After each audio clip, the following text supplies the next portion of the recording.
Hi everyone, welcome back to Ellipsis. I'm MJ. And I'm Champion. And we're reacting to Monster episode 5. Last episode, what happened? Death! Part 2. Alright, we're just gonna jump right into it, guys.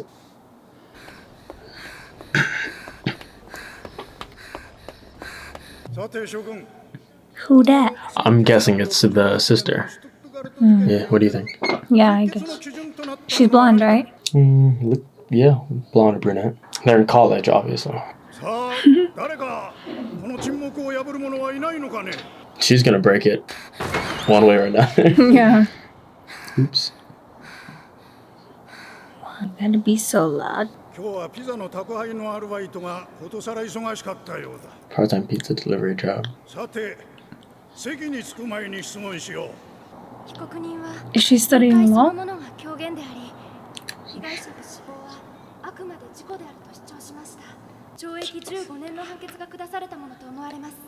It seems like it, right?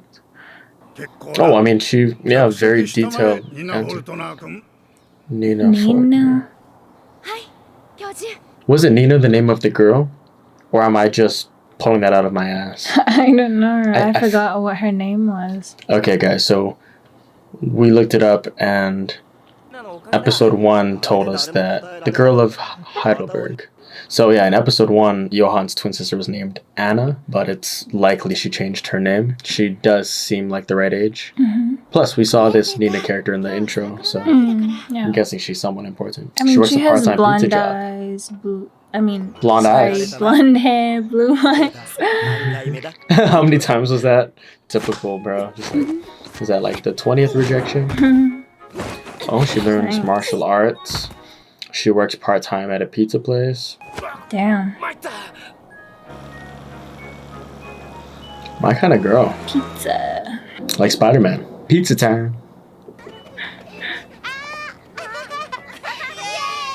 Is it Halloween? Looks like it.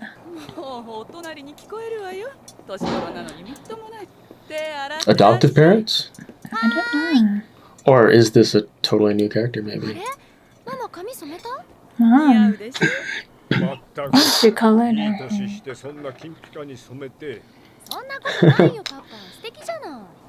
Aww. So they did adopt her? I mean, we're honestly just assuming it's Anna. Yeah. We could be way off, so we should just probably wait and see.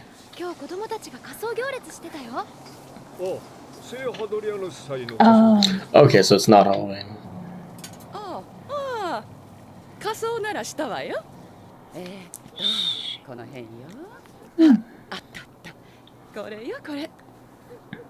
Huh?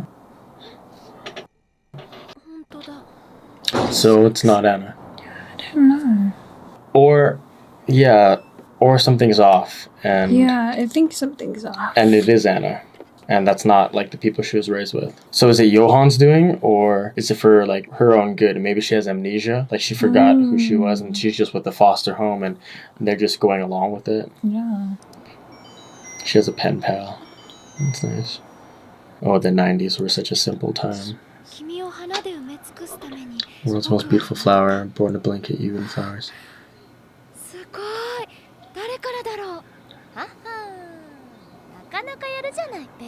She assumes it's the guy hitting on her. Yeah, I guess Johan wouldn't send her something romantic, right? Because he's her brother. A dream. Oh. Out of the darkness, lovely. So it must be her, but she's night with after night. A foster family.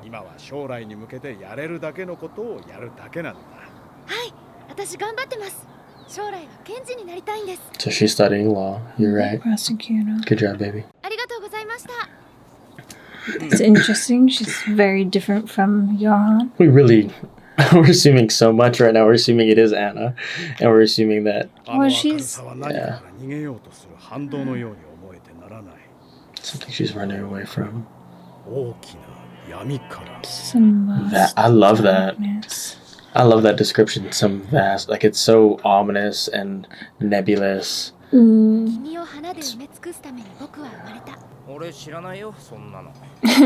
it wasn't it's him. not him.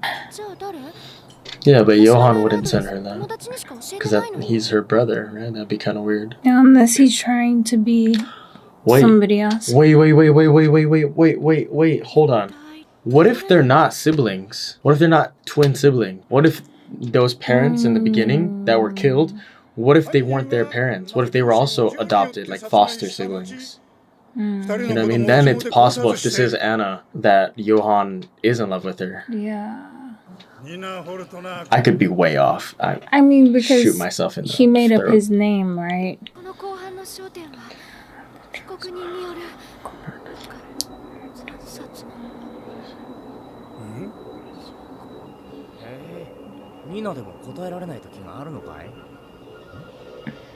She's clearly having a panic attack, dude. Yeah. I'm sorry, we were talking during that. Did he ask about the murder case of her family, or is it just a similar case that reminds her of it? I think it's just a similar case. Okay. That cut was so good.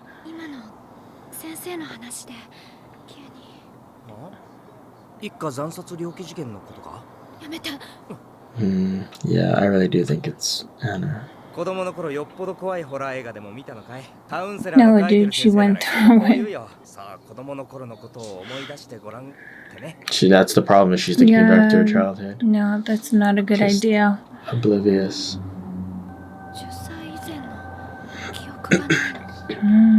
So, okay, there was something with her family, her adoptive parents. It's weird that they have photos of her. Yeah, like baby pictures. Right. Maybe their daughter died. Like maybe they lost their daughter and she's like a replacement for it, and they know that she doesn't remember anything. So yeah, but even that is so weird. Like for them to do that. Put their daughter into her. Yeah. But the mom dyed her hair, so she wouldn't have a blonde daughter. It's a good catch, yeah. そういえばいたわ、男の子が一人。確かミハエルって子よ。2年ぐらい一緒に暮らしてたわ。男の子？いたっけな、そんなの。いましたよ。ミハエルだっけ？14歳ぐらいの子。Who's interviewing these people? Is it Lunge or Tenma interviewing them? I don't know. はい、ミハエル・ライヒマン。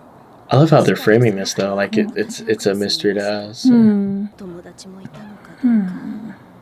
それに記録も残ってないんです。実は6年前に火事で焼けてしまう。 Burned in the fire 6 years ago. Okay, so it was okay. So Tenma is going around asking. Johan had an alias called Michael. Like we don't even know his real name because he says he's used that name before. We just know him as Johan. What are you doing? What is he doing? Is he trying to investigate this on his own? Yeah. I will come for you soon. They have the same hair color, right? And eye color? And eyes, yeah. That's So, why I mean, I'm thinking that they are actual twins and not just adoptive. Yeah.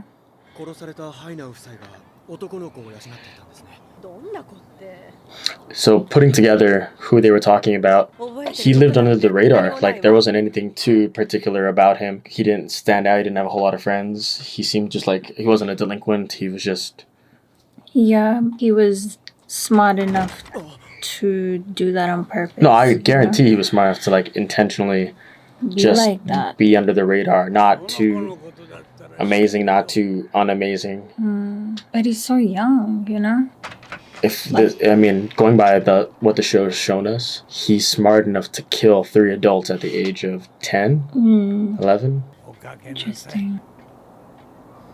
I love how Tenma's on the case, but we don't really know. I mean, I don't know. We know why he's doing it, but at the same time, we don't know why he's doing it. Like, he could totally just not invest himself in this. He needs answers now. Right, because he feels accountable.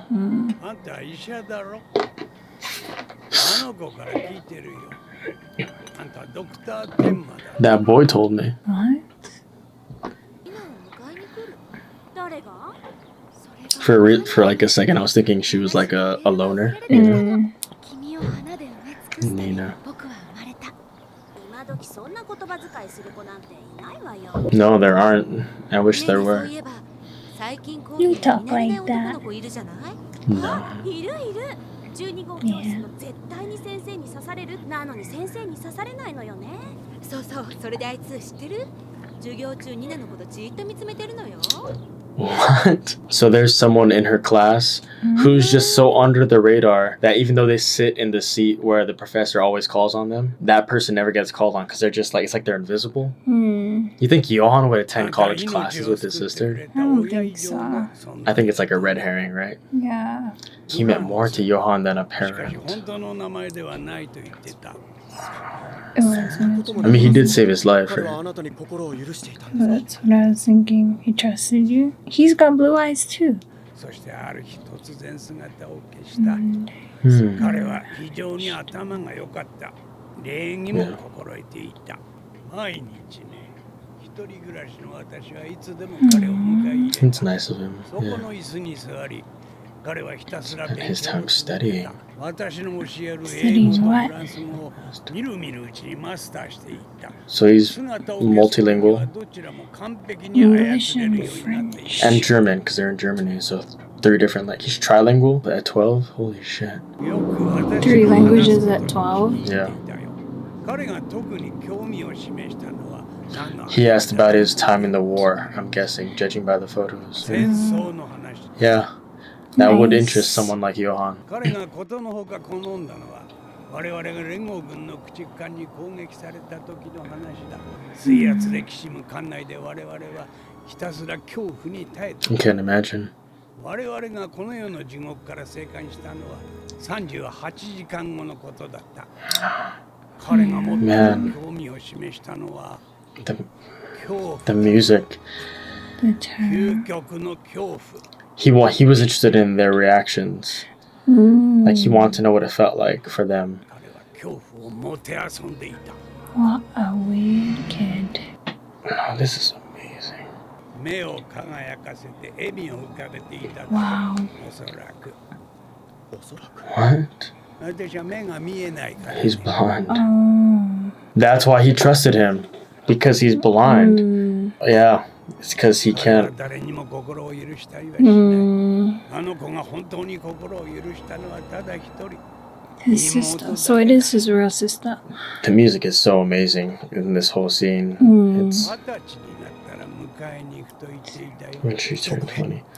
So like right now, to like, 20 because that would put them right like to Heidelberg. around like 9 years later, so around 20. And Johan is so young still. So he is the one messaging her? Because he It said he's seems gonna like come it. and get her. Yeah, but I mean, again, this show keeps surprising us. So I don't know if that's the obvious answer, and I don't know. But I love that whole scene just now with Tenma and that old blind man.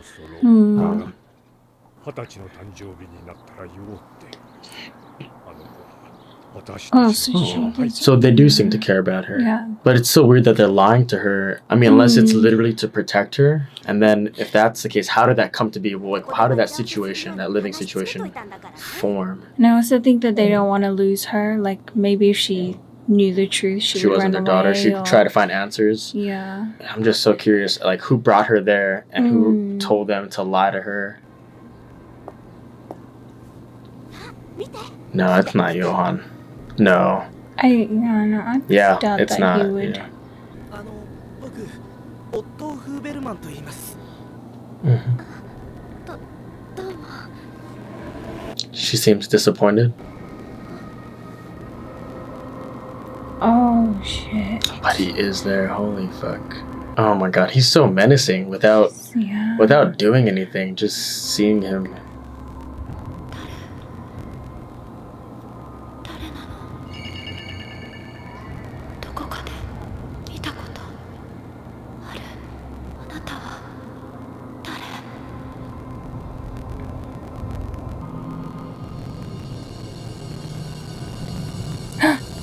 Aw. No. Oh, poor guy too. Also, he's gonna think like he triggered something or like offended her. So maybe she fainted because of him. Oh, that's so my these episodes go by what? so quickly. And I'm How just is it every time I hear this finished? song, I love it more and more. And that drawing of a monster. Okay, everybody, that was Monster, episode 5. Again, just the episode flew by, trying to absorb all this information and theorize. I feel like we say this every episode, but it's like so much happens, like so much to absorb, and yet not a whole lot also happens. Like not in a bad way, not a criticism at all. Just I don't know how else to describe it other than that. Like it's just. This show really lets moments breathe, really lets you soak in all the layers of the story going on right now. I love that scene with the old blind man and Tenma. Honestly, I'm getting Tom Riddle vibes for all you Harry Potter fans out there. Like just this quiet, kind of unassuming boy who excels academically, you know, and whatnot, but kind of flies under the radar. Doesn't draw a whole lot of attention to himself, but like is just something going on really smart just beneath the surface. Little known fact, I'm an aspiring writer, hence why I'm so long-winded in all these discussions. Exposition is tough, you know, to get across naturally without beating the reader or the viewer over the head with it. And this show obviously does a fantastic job, but I really loved that scene because it was natural. Ten was asking these questions.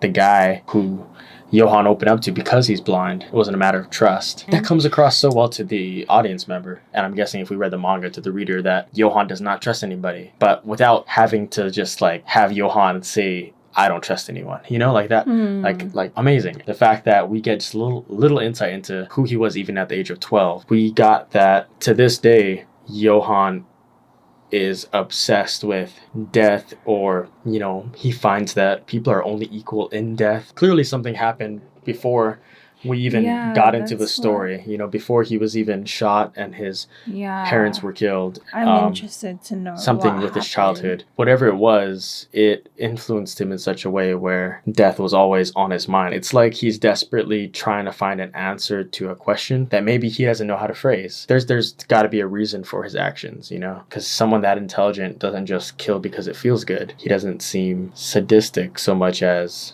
I mean, I'm making a lot of leaps here. I'm just throwing things at the wall. Who knows if any of it's gonna stick? I could be proven wrong. The show loves to prove me wrong. I'm gonna stop talking. What did you think of the episode? Yeah, I'm curious about the parents, her foster parents. Yeah, they seem like nice people. Like she's grown up around, you know, the right environment, I guess. And it's interesting that she's learning law too. She seems healthy, like mentally. Yeah, I mean, aside from like the nightmares and but yeah, I'm interested to know like what their story is. Right, just because they don't seem malicious. Yeah, they seemed like, kind of sad that they'd have to tell her soon. And who brought her to them and was like lie to her about being like her real parents and why were whole they new identity, whole new family. Okay with that. And somehow she doesn't remember the first 10 years of her life. So was it right after Johan and her left the hospital, or did whoever took them from the hospital, was it separate parties that took her and then maybe Johan ran off by himself? Like so there's so much we don't know that we want to find out. Did people take her? Right. They must have, right? If there were people, who are these people? Was it a group, an organization? Does it have anything to do with Johan's past that made him the way that he was, even at the age of 10 and 12?